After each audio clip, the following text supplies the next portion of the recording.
The subway was packed, the air heavy with the usual buzz of city life.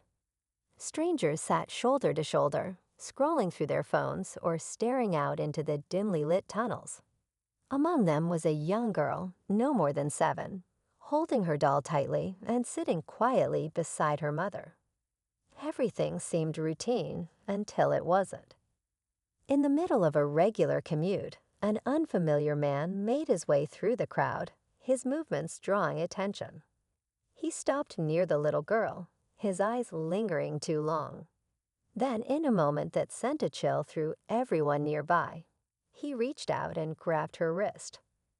The girl's startled cry pierced the air, silencing the murmur of the subway car.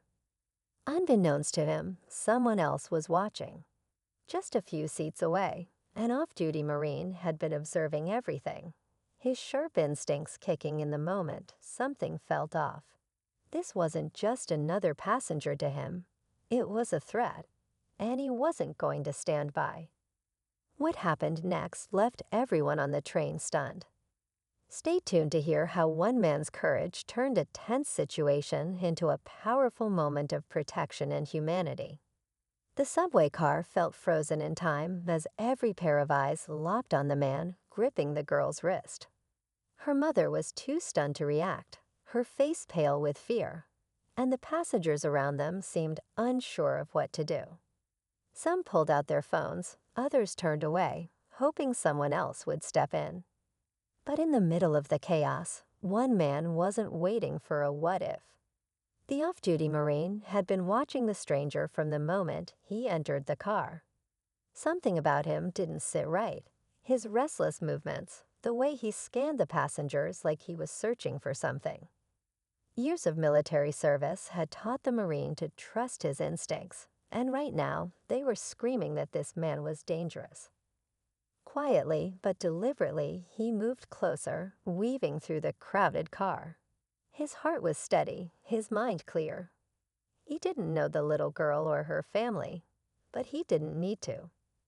Protecting others was second nature to him, and right now that meant making sure this man didn't take another step. The man holding the girl hadn't noticed him yet, but the Marine was closing in. What he was about to do would change everything. The air inside the subway car felt heavier with every passing second. The man's grip on the girl's wrist tightened as she squirmed, her soft cries growing louder. Her mother, now panicked, tried to pull her daughter back, but the man didn't let go. "Don't make a scene," he muttered under his breath, his tone sharp and threatening. The passengers around them exchanged worried glances, unsure if they should intervene. Fear had paralyzed most of them. The off-duty Marine, now just a few feet away, sized up the situation. He didn't want to escalate things too quickly. There were too many unknowns. Was the man armed? Was he acting alone? Years of training had taught him to assess every angle before making a move. Still, the sight of the girl's terrified face pushed him to act faster. Meanwhile, a young woman near the back of the car discreetly dialed 911, whispering details to the operator. A few other passengers began to stir, their eyes darting between the man and the Marine. The tension was palpable. The Marine's movements were calm, calculated. He knew that timing was everything. One wrong move, and the situation could spiral out of control. The train slowed, approaching the next station. Time was running out. The subway car jolted as it neared the station, the screech of brakes adding to the tension in the air. The man glanced around nervously, his grip on the girl shifting slightly. He seemed to sense that the eyes of the passengers weren't just watching, they were waiting. But what he didn't notice was the Marine now standing just behind him, every muscle taut, ready to act. The girl whimpered again, her small hand struggling to break free. Her mother pleaded desperately, her voice trembling as she said, "Please, let her go." The man turned toward her, his expression cold, and barked, "Stay out of this." His sudden outburst sent a ripple of fear through the car, but the Marine's resolve only strengthened. The doors hissed open as the train came to a stop, but no one moved. The platform outside was eerily quiet, and it felt as though time had slowed down. The man shifted his stance, as if deciding whether to flee or stay. The Marine stepped closer, his voice steady but firm. "That's enough," he said, his presence commanding. The man froze, finally realizing he was being confronted. For a moment, everything hung in a delicate balance. One wrong word, one sudden move, and it could all go sideways. The man's eyes darted toward the Marine, and for a brief second, it looked like he might let go. But instead, his grip on the girl tightened, and he took a step back, positioning her between himself and the Marine. The little girl's frightened sobs filled the silence, and the tension in the subway car spiked. Passengers who had been frozen in fear now shifted uneasily, some whispering in hushed tones, others inching toward the exits. The Marine's calm exterior didn't falter, but inside, his mind raced. The man was using the girl as a shield, a desperate move that signaled just how unpredictable he might be. The Marine raised his hand slightly, his voice steady but firm. "You don't want to do this. Let her go now, and we can end this the right way." But the man's response was unexpected. His voice cracked with a strange mix of anger and fear as he blurted out, "Stay back. You don't know what's at stake."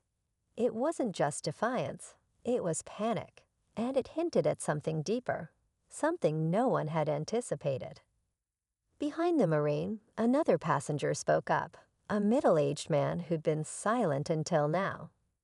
"I've seen him before," he whispered to someone nearby. "There's more to this."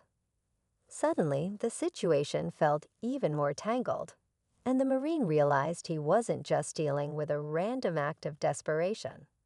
Whatever was unfolding here, it was bigger than it seemed. The subway car seemed to hold its breath as the Marine took another step closer, his hands still raised.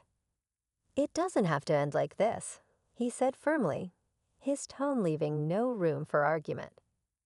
The man holding the girl shifted uneasily, glancing toward the open subway doors as if calculating his next move. But the Marine saw the hesitation and seized the moment. "Whatever you're running from, this isn't the answer. Let her go." For a moment, it looked like the man might comply. His grip on the girl loosened slightly, and her mother reached out, hope flashing in her eyes. But then the man muttered under his breath, "They'll never let me go," and moved to pull the girl toward the door. That's when the Marine acted. With a single swift motion, he closed the gap, grabbing the man's arm and forcing him to release the girl. The mother pulled her daughter into her arms, shielding her as other passengers gasped. The man struggled, but the Marine's strength and training left him little room to fight back. As the train doors began to close, a sharp voice rang out from the platform. "Police, don't move." Officers rushed in, surrounding the scene. The Marine released the man, stepping back as the officers took over. But as they restrained him, one of the officers turned to the Marine and said, "You have no idea who you just stopped." It turned out the man wasn't just a random threat. He was wanted in connection with a series of kidnappings, his face plastered on bulletins across the city. The Marine's quick action had not only saved the girl, but potentially prevented further harm. As the train rolled on, the passengers finally exhaled, murmuring words of relief and gratitude. The Marine returned to his seat, his mission complete. But the image of the little girl's tearful face stayed with him, a reminder of how one moment of courage could change everything. As the subway doors closed and the train moved forward, the tension in the car slowly gave way to a wave of relief. The mother held her daughter tightly, whispering comforting words as tears streamed down her face. Other passengers looked on, some offering quiet words of support, while others gave the Marine appreciative nods. He remained calm, his breathing steady, though his mind replayed the events over and over. The little girl, though shaken, looked up at the Marine and managed a small, trembling thank you. He smiled softly, kneeling to meet her eyes. "You're safe now," he said, his voice gentle but reassuring. Her mother echoed the gratitude, her voice filled with emotion. "I don't know what we would have done without you." At the next stop, police officers boarded the train to gather statements and ensure everyone was safe.